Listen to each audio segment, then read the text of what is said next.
नमस्कार, आप देख रहे हैं न्यूज एवन उज्ज्वल टाइम से MHU अंसारी रिपोर्टर की एक खबर। आज दिनांक 6 जनवरी 2024 दिन शनिवार को लोक जन समाज पार्टी भारत की राष्ट्रीय अध्यक्ष सतीश कुमार चतुर्वेदी के द्वारा लखनऊ स्थित विधायक निवास दारुल सफा की कॉमन हॉल ए ब्लॉक में एक प्रेस वार्ता का आयोजन किया गया, जिसमें राष्ट्रीय अध्यक्ष ने मीडिया के सभी उपस्थित साथियों से रूबरू होते हुए कहा कि लोक जन समाज पार्टी भारत सामाजिक न्याय एवं देश में समुचित विकास तथा रोजगार सृजन करने हेतु गाँव-गाँव जाकर लोगों को जागरूक करके जोड़ने का कार्य करेगी एवं गरीबों को न्याय दिलाने हेतु दलित वर्ग में भी क्रीमी लेयर का मान करेगी, जिससे कि गरीब दलित का आरक्षण संपन्न हो चुके दलित न छीन सके तथा सामान्य वर्ग और अन्य पिछड़ा वर्ग के लिए निर्धारित क्रीमी लेयर की सीमा 8 लाख का पुनरीक्षण कर इसे अगले 10 वर्षों तक के लिए फ्रीज किए जाने तथा इसे किसी भी कीमत पर न बढ़ाए जाने हेतु आंदोलन करेगा, जिससे कि हर जाति के गरीब और जरूरतमंद लोग ही आरक्षण का लाभ पा सके। कहीं एक ही घर में आरक्षण का लाभ 10-10 लोग ले रहे हैं, कहीं कोई परिवार वर्षों से संघर्ष कर रहा है। इसका कारण आरक्षण को आर्थिक आधार पर न दिया जाना है। लोक जन समाज पार्टी भारत विश्वास करता है कि जाति के नाम पर रोटी सेंकने वालों की राजनीति अब बंद होनी चाहिए तथा हर जाति में गरीबों को उनका हक दिलाने के लिए कार्य होना चाहिए, जिसके लिए पार्टी हर स्तर पर संघर्ष करेगी, जिसमें विभिन्न विभागों में लगे मानदेय कर्मचारी के भविष्य की सुरक्षा हेतु व्यवस्था बनाना एवं सम्मानजनक मानदेय दिलाना, जॉब सुरक्षा की गारंटी प्रदान करना, सेवायोजन पोर्टल पर संविदा कर्मचारियों की नियुक्ति में चयनित फॉर्मों द्वारा और विभागीय अधिकारियों के गठजोड़ द्वारा किए जा रहे भ्रष्टाचार को बंद कर सही ढंग से नियुक्ति करना समेत जन सुरक्षा, किसान सुरक्षा, स्त्री सुरक्षा, साइबर सुरक्षा, ड्राइवर सुरक्षा, घृणा अपराध रोकने, सोशल मीडिया प्लेटफॉर्म के दुरुपयोग को रोकने आदि अनछुए पहलुओं के संबंध में लोक जन समाज पार्टी भारत जन चेतना बैठक कर करके सरकार को और उनकी जनप्रतिनिधियों को आईना दिखाने का कार्य करेगी तथा साथ ही साथ विपक्षी पार्टियों के उलझुल राजनीतिक व्यवहार, अलोकतांत्रिक आचरण और बदजुबानी बनाम स्वच्छ राजनीति के मुद्दे को स्थापित करने की राजनीति का आरंभ करेगी। क्षमता आधारित व्यवस्था को स्थापित करने की राजनीति को स्वार्थ के बजाय सेवा का क्षेत्र बनाने के लिए विधायकों और सांसदों की कई पेंशन प्रणाली को बंद करने हेतु लोक जन समाज पार्टी भारत के कार्यकर्ताओं एवं पदाधिकारियों द्वारा मन, वचन और क्रम से सतत प्रयास और संघर्ष किया जाएगा। कृपया चैनल को सब्सक्राइब, लाइक, शेयर जरूर करें।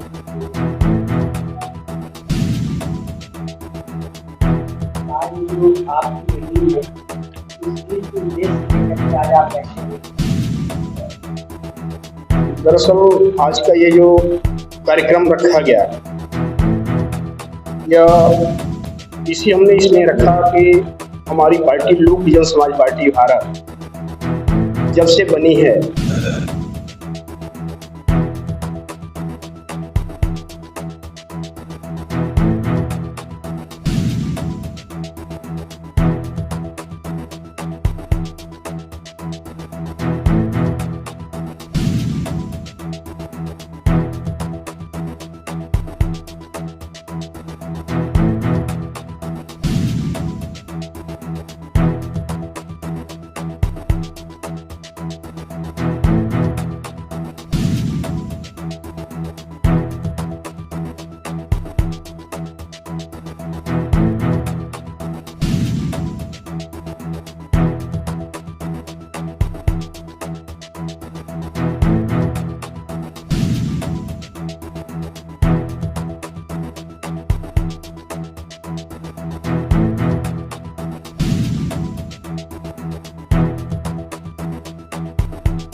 हमारा पेंशन बनेगा, जय बार मैं बनूंगा तय बार पेंशन बनेगा। तो 5 साल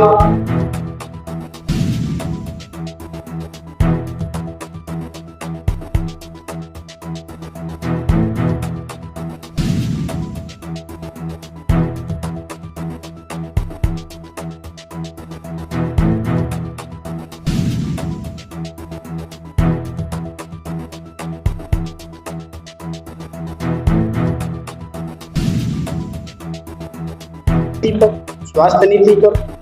और बेरोजगारी नीति पर कार्य करें, क्योंकि लगातार देखने को मिलता है कि आरक्षण का लाभ देखिए,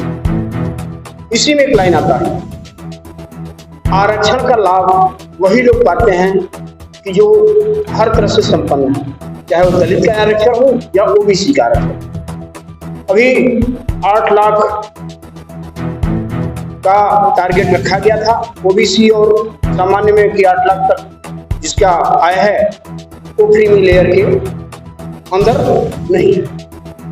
लेकिन सरकार ने उसको बढ़ाते हुए एक मानक तैयार किया कि 15 लाख रुपया किया जाएगा।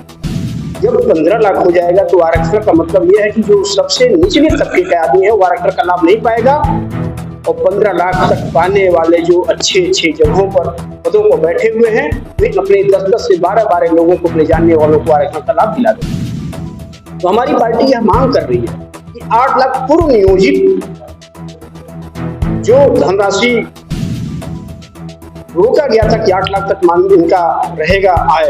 तो वहां तक क्रीमी लेयर की व्यवस्था रहेगी, तो 8 लाख से इसको कम से कम 10 साल तक फ्रीज रखा जाए, 10 साल तक लगा है। हमारी पार्टी इसके लिए काम कर रही है। हमारी पार्टी इसके लिए काम कर रही है कि हर गांव में जो हॉस्पिटल 20 किलोमीटर 25 किलोमीटर को बड़े बनाए गए हैं, वो हर गांव में एक हॉस्पिटल ऐसे हो कि जहां आईसीयू से लेकर वेंटिलेटर तक की व्यवस्था हो, और वो सरकार की नजर में हो। क्योंकि प्राइवेट व्यवस्था ये है कि लोग मर जाते हैं, उसके बाद भी वेंटिलेटर पर रख करके और पैसे वसूलने के लिए डॉक्टरों के द्वारा यह कहा जाता है कि अभी आपका मरीज ठीक ठाक है, सांस चल रहा है, कुछ सुधार हो रहा है, और जो ही उनका पूरा बिल पेमेंट हो जाता है तो डॉक्टर के द्वारा यह कहा जाता है सॉरी, बचा नहीं कर। तो उस परिवार के साथ क्या गुजरता है कि जो अपना घर जर जमीन बेच करके अपने परिवार को बचाने के लिए दवा कराता है, इलाज कराता है, और लास्ट में डॉक्टर को मुझसे सुनना पड़ता है तो सॉरी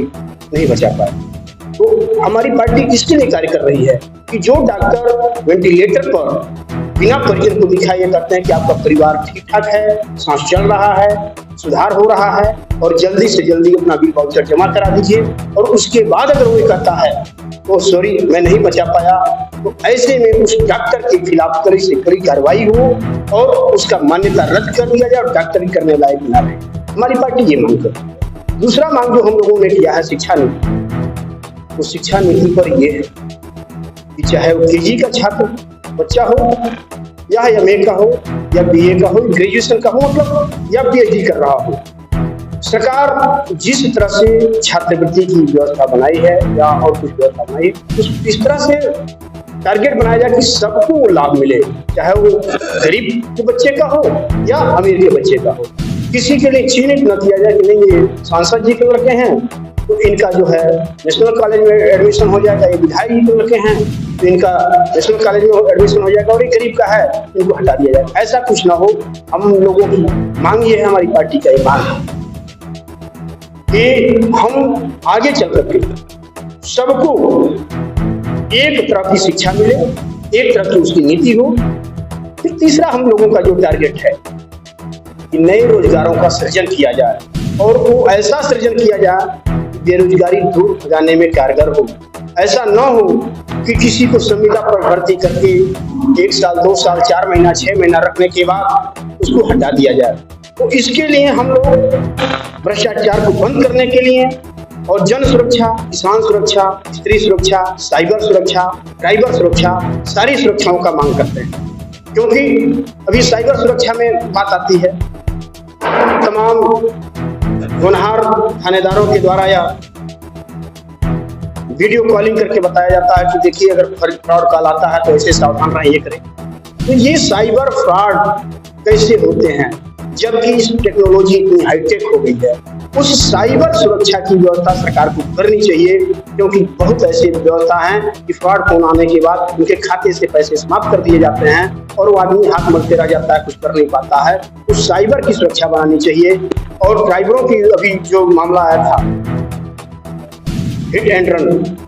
इसमें ड्राइवरों की सुरक्षा के लिए हमारी पार्टी ये मांग करती है कि ये तो हिट एंड रन बना दिए कि ड्राइवर भागने ना पाए एक्सीडेंट होने के बाद, लेकिन वो ड्राइवर कहाँ तक नहीं भागेगा, क्या नहीं करेगा, इस चीज को सोचें। और इसके लिए हमारी पार्टी यह डिमांड करती है कि ड्राइवरों की सुरक्षा तभी हो पाएगा जब सड़कें सही होंगी। क्योंकि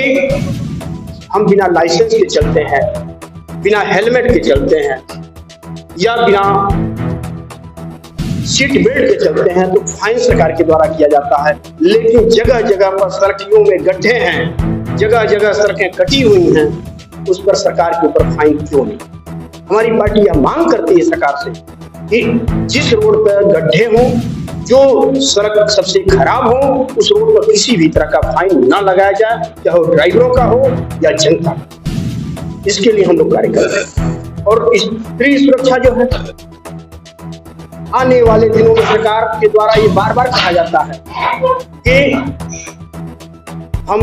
महिला सुरक्षा देते हैं, लेकिन आए दिन लगातार आप देख रहे हैं कि घटनाओं पर घटना होते जाता है, यहाँ बलात्कार, वहाँ बलात्कार, यहाँ से रखा नहीं। इस तरह से तमाम ऐसे समस्याओं से निजात पाने के लिए स्त्री यानी नारी सुरक्षा की आवश्यकता है और नारी सुरक्षा पर काम करना होगा। फिर किसान सुरक्षा पर आते हैं, किसान सुरक्षा कैसे होगा? आए दिन आवारा पशुओं के द्वारा, छुट्टा पशुओं के द्वारा जनता का फसल बर्बाद होता है। किसान फसल बीमा योजना बनाया गया है जो किंचित लोगों को मिलता है, सबको उसकी जानकारी नहीं होती। तो सरकार को यह करना चाहिए कि जिन लोगों का चाहे वो आवारा पशुओं से नुकसान होता हो या पाले पशुओं से नुकसान होता हो, तो किसान बीमा फसल योजना जो बनाया गया है उसका पूर्ण रूप में लाभ दिया जाए, तब फिर से किसान सुरक्षा हो सकती है। तो इस तरह से तमाम ऐसे मुद्दे हैं जिस पर हमारी पार्टी कार्य कर रही है और आने वाले दिनों में निश्चित तौर पर 2024 के चुनाव में एक निर्णायक भूमिका लोक जन समाज पार्टी निभाएगी, जिसके लिए हमारे उत्तर प्रदेश अध्यक्ष, बिहार प्रदेश अध्यक्ष, झारखंड प्रदेश अध्यक्ष,